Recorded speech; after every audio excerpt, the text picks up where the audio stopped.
Thanks, Eddie. Coming up, the latest on the Port Stephens bushfire emergency. Strong wind causes airline cancellation chaos. An Islamic State fanatic jailed for almost 40 years over Curtis Cheng's murder. And supercars action from Newcastle. Next. Tonight, hundreds of firefighters battled to contain a massive blaze burning at Port Stephens. Airport chaos says howling winds caused dozens of cancellations and delays. An ISIL fanatic jailed for almost 40 years over the killing of Curtis Cheng. And Ford's Scott McLaughlin throws down the gauntlet at the Newcastle 500. This is NBN News with Paul Lobb and Natasha Beyersdorf. Good evening. It's been a day of mixed fortunes for firefighters battling a massive bushfire north of Newcastle. But thankfully tonight there's some reprieve, with the conditions that have fuelled the monstrous blaze easing. Sam Burberry is at Saltash and filed this report a short time ago. Easing conditions here this afternoon have seen the blaze downgraded from emergency level to watch and act. But the fire continues to burn and crews remain deployed across the fireground monitoring the situation.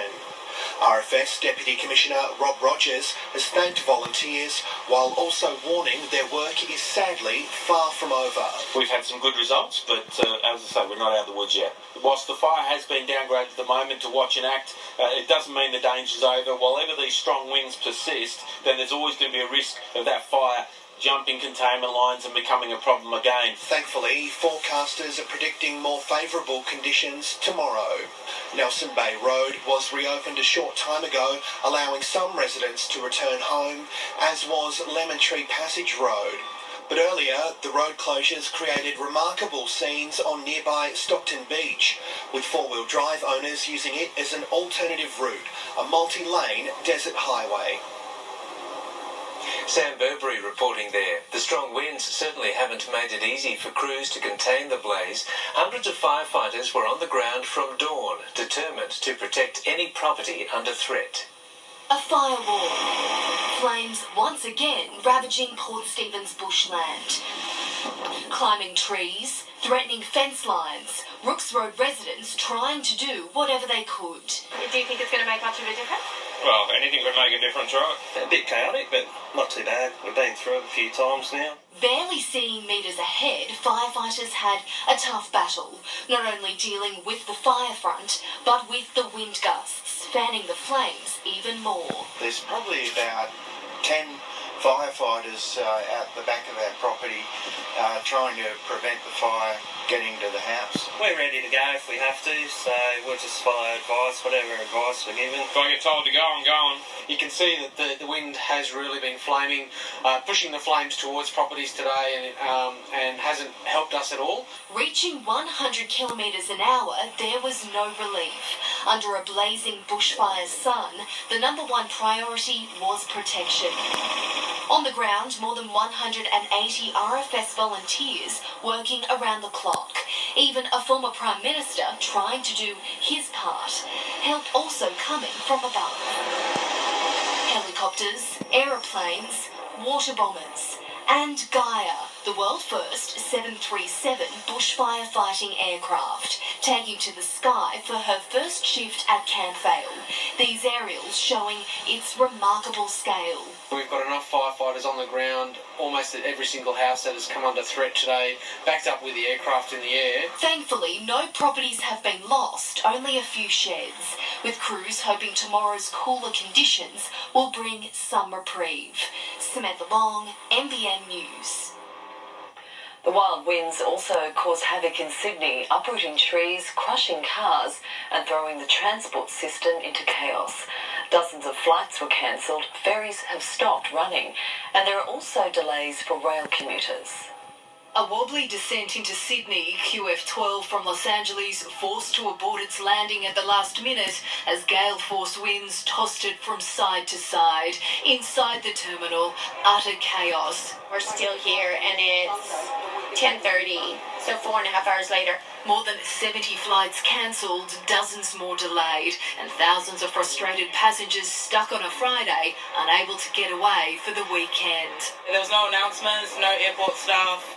With only one runway operating, some were left with no other option than to sleep outside.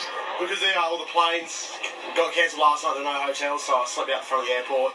The westerly blasts brought down trees at Castle Cove, Linfield and Ryde. One crashed over the Hawkesbury line, leaving passengers high and dry at Hornsby Station. 2 minutes earlier, and the tradie who owns this ute at Millers Point would have been squashed too. I took some tools from the car and I left. 2 minutes later, it fell down. Lucky I wasn't in it. The winds also churned up angry seas. Ferries were cancelled this afternoon between Manly and Circular Quay. One blessing, the powerful gusts cleared a lot of the dust from Sydney skies. The cloud of red dirt pushed north though, smothering southeast Queensland in a rusty film.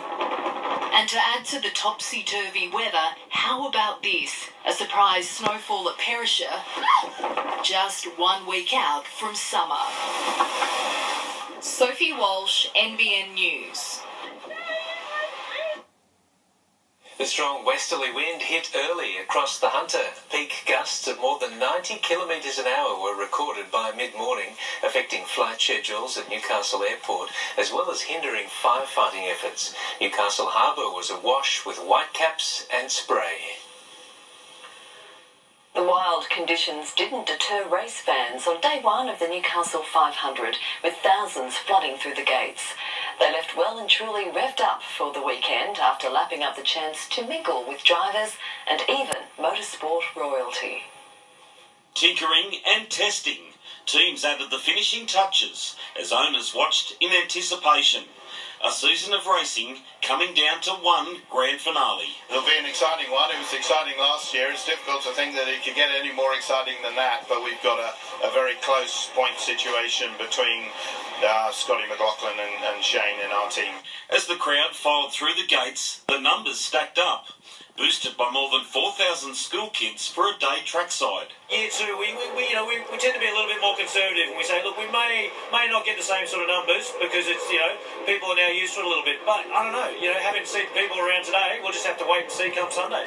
About the only thing working harder than today's westerly was the FPOS machine. Foxy's car this year to get signed. As supporters inch closer to the stars of the show. It's crazy. We never go to any other track and on a Friday and see this many people come out. Really excited. It's one of the best tracks that we go to on the calendar, and it's just really cool to get amongst it. Ironically, the biggest ticket in town was next year's event. 2019 concert headline act Kiss creating a 4-hour queue at the box office. People have paid $100 a day to see car races today. Instead, they've paid $100 a day to stand in this queue. If one thing's certain, it's an event that brings atmosphere to Newcastle. Whether it's a spot on the grass trackside or in the pits, everybody's out to enjoy it. Oh, yeah, mate. 7. You knew where to find us, though. But it's the racing they're here to see. 2 practice sessions whetting the appetite for an action-packed weekend. And this is the sound they turned out to hear. A V8 supercar winding up to 200 kilometres an hour up Watt Street. A sound that still gives one of the sport's greats racing fever. It's sort of all come down to the last race yet again, so it's probably good for a spectator side of things, but damn nerve-wracking for me, I can tell you. Stephen Mount, NBN News. And we'll have more on the supercars in sport. It took 16 years and 2 attempts, but finally another international flight has taken off from Newcastle Airport. It wasn't without drama, with the Virgin Australia plane to Auckland grounded for 18 hours after a lightning strike. The international travel dream grounded for the night. This aircraft is now with an extended delay until tomorrow. Virgin Australia's maiden flight from Newcastle to Auckland going nowhere fast. At this point in time, you do not have an estimated departure time from Newcastle. Can't do much about it. The inaugural flight was due out at 7:30 last night, but it wasn't until 1:30 this afternoon it finally took to the air, suffering a lightning strike en route and a delay due to bushfires. The launch of the new service bringing 2 nations closer and billed as a milestone moment. expected to attract 6,500 visitors to the region. It's probably going to add about $6 million to the local economy over that 13-week season. The service will operate 3 times a week up until February next year. Whether it becomes a permanent route after that will depend on its success. Yes, we are confident it will be a success. The market has changed in many ways over the last 15, 16 years. Plus, we also think that we are trialling it over the strongest part of the season. All things going to plan, passengers are already giving it the thumbs up. I think it's great because we don't have to drive to Sydney and come home from Sydney. It's a great idea, but I just wish they were arriving earlier in Auckland, even without the delay.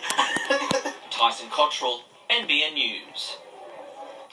Concerts can be uplifting and thrilling, but a special one at Newcastle High today was also about soothing some heavy hearts. A Sydney-based band played in tribute to a student who died tragically earlier this year. Lime Cordial took to the stage for a long-time supporter in Newcastle. The high school gig as much for the audience as it was for Year 12 student Isaac Lowry. It was just a mate that we all loved. Isaac lost his life in a water skiing accident back in January. He was a musician, a mate and a massive fan of Lime Cordial. Talk of a tribute concert prompted Newcastle High's principal to put in a call to the Cambridge Hotel, which then contacted the band. Touched us pretty hard. They jumped straight onto it. It was really special to us. We originally thought maybe we'd be coming up and doing a little acoustic set because that's the easiest thing to do. But the fact that the whole, the Cambridge venue operators all came down and really made it a big thing, we pretty much did a full-size concert in the school hall. The band was presented with Isaac's football hoodie in a show of thanks from his family. Also announced in his honour an annual music scholarship for a student, complete with a guitar and lessons. I think it represents him to a T because he loved music. I think his attitude definitely reflects the kind of legacy he left around the school, just a really lovable, intelligent young man. Today's concert, a tribute these students won't forget, for a friend they'll always remember. Georgia Mar, NBN News.